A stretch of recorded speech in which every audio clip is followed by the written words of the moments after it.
अब हम पढ़ेंगे इन्वेस्टमेंट फ्लक्चुएशन रिजर्व की। इन्वेस्टमेंट फ्लक्चुएशन रिजर्व की ट्रीटमेंट क्या होती है? तो बेटा ये भी एक तरह का स्पेसिफिक रिजर्व होता है जो कि स्पेसिफिक पर्पस के लिए बनाया जाता है। जैसे नाम से क्लियर हो रहा है, जो भी हमारी इन्वेस्टमेंट है उसमें अगर फ्लक्चुएशन होती है, फ्लक्चुएशन का मतलब अगर उस इन्वेस्टमेंट की मार्केट वैल्यू बढ़ती है या कम होती है, मार्केट वैल्यू में जो चेंजेस होता है, बढ़ गई या कम हो गई, तो उसकी ट्रीटमेंट हम कैसे करेंगे वो आज हम पढ़ने वाले हैं।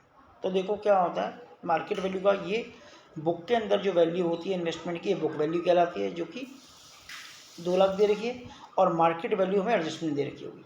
तो बेटा अगर मार्केट वैल्यू फ्लक्चुएट करती है तो उसके लिए हमने एक अलग से रिजर्व बना लिया, उससे हम उसे कंपनसेट करेंगे। कैसे करेंगे देखो उसका प्रोसेस क्या होता है, एक डायग्राम फॉर्म में देखते हैं कि भाई इन्वेस्टमेंट फ्लक्चुएशन रिजर्व में हमारे पास पैसा पड़ा है, इसमें हम माइनस करते हैं बेटा बुक कॉस्ट, बुक वैल्यू कह सकते हो आप इसे, book value minus market value, और इसके बाद जो बैलेंस अमाउंट आएगा उसको हम पार्टनर में ओल्ड प्रॉफिट शेयरिंग रेशियो में डिस्ट्रीब्यूट कर देंगे। तो यहाँ पे देखो क्या लिखा है, बुक वैल्यू, जब बुक वैल्यू ज़्यादा है और मार्केट वैल्यू कम हो गई तो इनका जो डिफरेंस है उसके लॉस को हम इससे माइनस कर देते हैं और बैलेंस अमाउंट को डिस्ट्रीब्यूट करते हैं।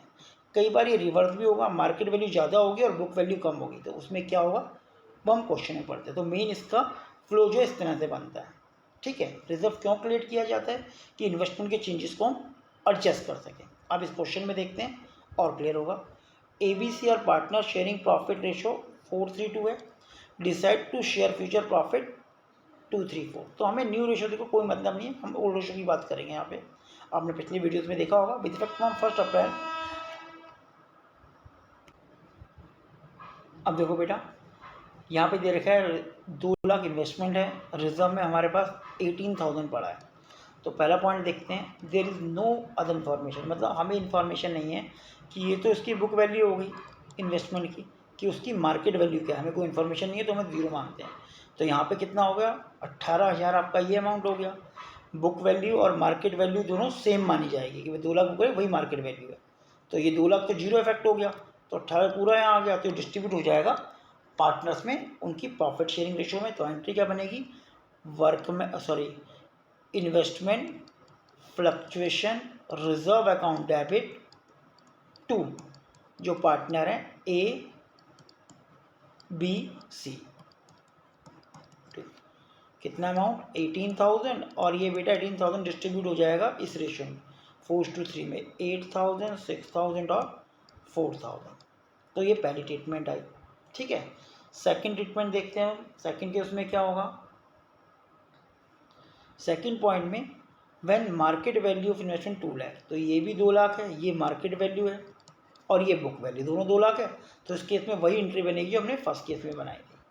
थर्ड केस देखते हैं, मार्केट वैल्यू 191 कम हो गई, यहाँ कितनी है 2 लाख। तो अब क्या होगा देखो, 2 लाख बुक वैल्यू है और मार्केट वैल्यू 191, तो इसका मतलब वैल्यू 9,000 कम होगी। तो उसे किससे कंपनसेट करेंगे हम, इन्वेस्टमेंट फ्लक्चुएशन रिजर्व से। तो इसे कंपनसेट करने के लिए जो हमारी एंट्री बनेगी वो एंट्री क्या बनेगी, देखो बेटा केस नंबर 3 की जो एंट्री बनेगी वो एंट्री बनेगी investment fluctuation reserve account debit.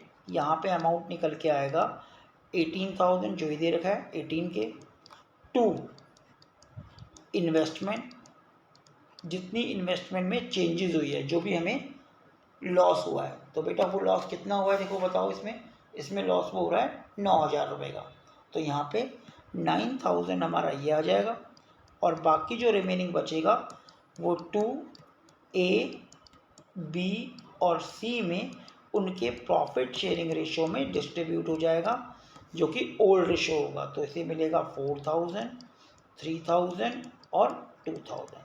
तो रिजर्व में 18 पड़ा था, 9 हमने कंपनसेट कर दिया इन्वेस्टमेंट के नाम से, इन्वेस्टमेंट के नाम से आएगा और बाकी डिस्ट्रीब्यूट हो जाएगा। तो ये हमारा केस थर्ड बनता है बेटा।